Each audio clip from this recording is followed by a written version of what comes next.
Hey everybody, I've got an important topic for you today, how to do clean shifts on the cello. By clean shifts, I mean getting from one position to another as inaudibly as possible. Now, there are times when we want the shift to be heard. We want a little slide. That would be an expressive shift. That'll be the topic for another video, but the vast majority of shifting we do, we want to be inaudible. I'm going to use the Scherzo by Webster from Book 3 of the Suzuki Cello School for my example today. If you're doing Suzuki repertoire, it's the first piece that you come to where you have a lot of big shifts that don't start from an open string. And because of the fast tempo and the fast bow, the shifting needs to be quick. And a lot of students will assume that to do this, they need to jerk their arm as fast as possible at the moment of the shift. This is what I call a karate chop shift. It's not going to be very inaudible, and if you're not careful, you could chop your cello right in half. So I'm going to show you the proper way to do shifting. Here are what I think are the four most important elements of good shifting: hearing, timing, preparation, and release. So let's take this very first shift in Scherzo and talk about how all that works. The hearing part, you just need to always hear what the note you're shifting to sounds like. In this case, you need to hear this E. Since you're going to fourth position, it's not so hard here, but this is one that a lot of times we forget about. If you don't hear what the note's going to sound like before you get there, you're most likely not going to be as in tune on that note. That's about all I'm going to say about the hearing part of it today. The next part is timing. This is very important. If you're going to shift cleanly, you have to arrive at the new note before the bow changes. So in this case, I have to get to this E before the next bow change. If I'm even a little bit late, you're going to hear that little skid there, and that's not very beautiful. To accomplish this, we need to prepare the shift. So that means the notes before the shift, I'm going to start pushing my arm in the direction of the shift. Now, because there's friction from my finger, the hand doesn't actually move, but the motion is started before I have to shift. Then, when it's time to do the shift, all I have to do is release the pressure and my hand will go to the position like this. It's a lot of the same principle of a catapult. If you think about a simple catapult where you're pulling a tree branch back, as soon as you let go, that tree will snap back. That's the kind of feeling you will have for this kind of shifting. So I'm preparing, releasing. So what's happening, instead of using muscles to shift, I'm just releasing the energy so it's very free. I can do it very quickly with very little energy. Now, shifting back, it's the same idea. I'm pulling the arm back. Now this time gravity is not on my side, but it will still be the same feeling of snapping back. So I'm pulling, and then I just release and it snaps back. So in this case, I'm letting the first finger slide back, then the fourth finger snaps down. Again, it must go down before the next bow change. So I'm kind of doing that very slowly. You wouldn't really hear that little slide in there. So a few more details about this. I think it's important to have a trigger note to know when you want to get the shift started. So in this case, as soon as I start this D, that's the trigger for my arm to start pushing in the direction of this shift. When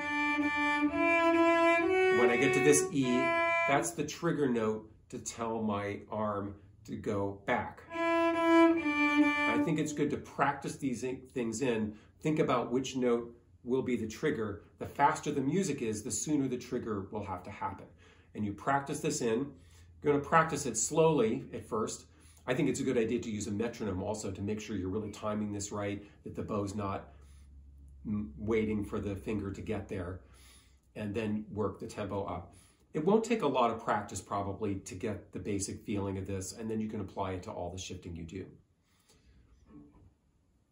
A couple of other things that are important to keep in mind as I'm leaning on this finger. In the video, you can see that my fingers compress a little bit. It's a little exaggerated in the video because I wanted you to be able to sense that I'm pushing this way.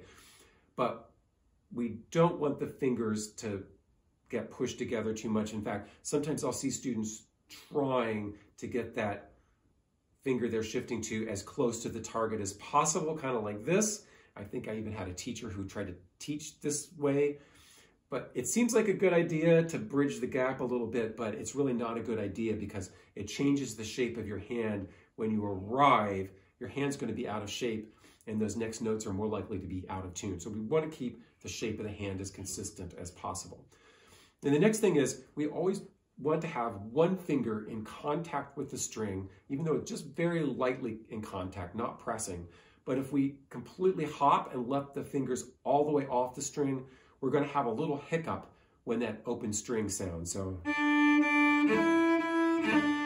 hear that little open A popping out. So to prevent that, we have one finger that stays in contact with the string. All right, so the last detail to talk about is which finger you're going to slide on. And it's pretty easy because all upward shifts for clean shifts, you're going to slide on the lower finger. So in other words, I'm starting with my fourth finger, shifting to my first finger. I'm going to slide on the lower finger, which is my first finger. If I'm going from a first finger to a fourth finger, I'm still going to be sliding on the lower finger, dropping the fourth finger like this. So coming down, if we're shifting from a lower finger to a higher finger, like in scherzo, it's still sliding on the lower finger. Now, it could also be 2 or 3. I'm just using 1 and 4 because it's the most obvious examples. So the one time that we slide on the higher finger is when we're shifting downward from a higher finger to a lower finger. And usually we're going to go on the higher finger. So let's say I'm shifting from F sharp to this D. Slow motion would be like that. Sliding on the third finger, peeling it off when I get to that note.